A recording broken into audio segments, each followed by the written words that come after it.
Hi. Hi, everybody. I'm just having these feelings of gratitude for life, for what this life is, and for all that's come before. We're just so grateful to be able to share with you, to learn and grow together. And last week we did a cooking on greens. Well, let me just say something. If we're talking about gratitude, Okay. this being Mother's Day, we have to all be pretty grateful. Without our mothers, we wouldn't be here. That's true. So all of you out there who are mothers, happy Mother's Day. We really appreciate you and all that it takes to be a mother. Oh my goodness. Sorry. Okay, last week. Yeah, mother is the biggest job, in my opinion. So we did greens from the garden. And today we're going to go a step further and show you, well, share with you a great recipe for collards. And collards are kind of mysterious, we don't get them all year long in the market, but if you see any big, beautiful collard leaves, buy them and try this recipe. They're very meaty in taste. They're quite amazing and give so many phytonutrients to the body. So today's recipe is collard greens with garlic saute.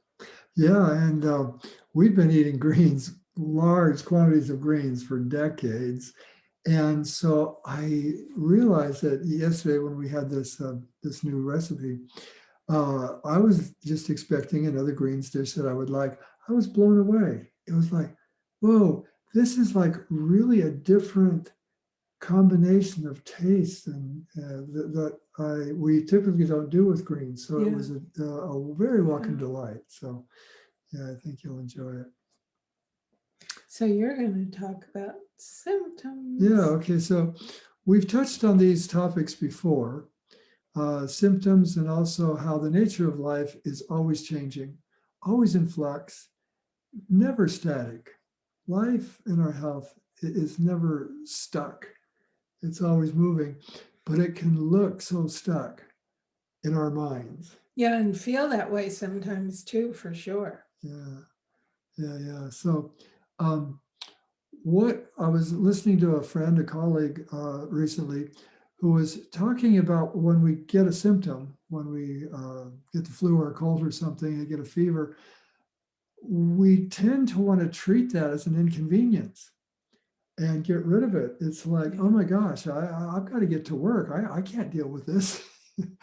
And what he was pointing out is that these symptoms that we have are not a punishment or there to inconvenience us.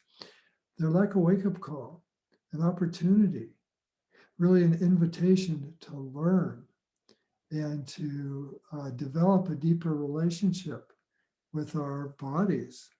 And so I loved how he was saying that whenever we have a symptom, it's an invitation to slow down. And isn't that kind of the natural way of things?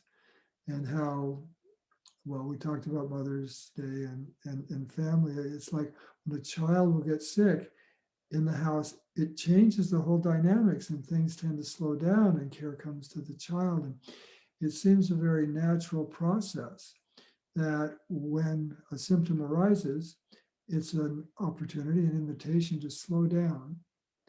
And in that slowing down, really check in and see, what is my body trying to tell me? Because symptoms are always an expression of an imbalance.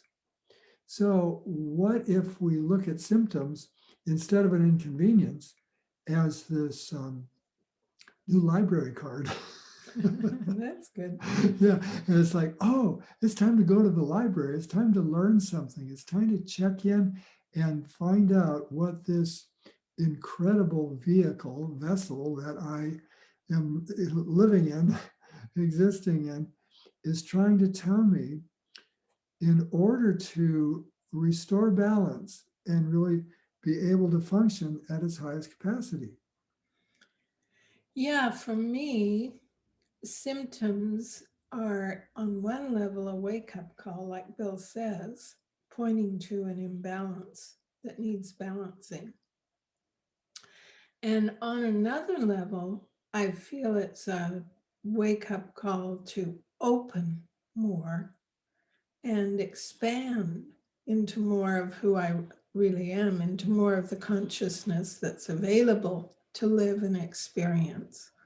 And every time I've had symptoms, whether they were really concerning or not, or whether they involved a lot of pain or not, I always grew and learned. And at the end of the cycle, or sometimes even before the end, I was so grateful for the learning, for the journey. So, what I always say to people is it's a little red flag, your symptoms saying, help me, yoo-hoo, help me. I need attention, giving you an opportunity to really bring the body back into balance and your lifestyle, whatever it is that's creating the imbalance. Stress can be a major factor in creating a condition. Yeah, and it's interesting or valuable, I think, to look too at the perspective of a symptom as a process, and how, for example, when we get a fever, it's the body's response to bring the body back to balance. It's not just I'm broken. It's not broken at all. A fever isn't a broken body that has this. I mean, when I was going through a lot of these processes, when I would get a fever in the past, I would think, well, what's a remedy? What's a medication to get my fever to go down? In fact, if I stop and rest and allow my body and nature to take its course, that is the best way to restore balance. And that's not to just check out from our intelligence. It's to stay really checked in to the wisdom, the intelligence that we have, that we can sense in our bodies, and follow that. But usually, if I am not pushing myself to get back to work or to take care of this or take care of that, the message really is just rest. I've got this. Let me take it and go on. So, yeah, a beautiful shift in my awareness about how to relate to symptoms and how they are actually our friends. It's a communication, a friendly communication from our bodies to stop, to communicate, to get back on track, a more natural, steady, balanced way of life. And sometimes we'll get a message from our wisdom to check in with somebody for help. Yeah, good. Yeah. And we pay attention to whatever in that rested place comes forth and explore that. And a lot of people have come to us for help from there, I believe. So if you pay attention when the first little symptom arises, it's easy. And if we don't, well, that's okay. Then the symptom gets more difficult. It's your choice. A little louder knock on the Yeah. door. Hello, anybody in there? Well, okay, I think that's it for this week. Great being with you again. Thanks so much for joining us. And enjoy this beautiful Mother's Day. Yeah, bye-bye for now.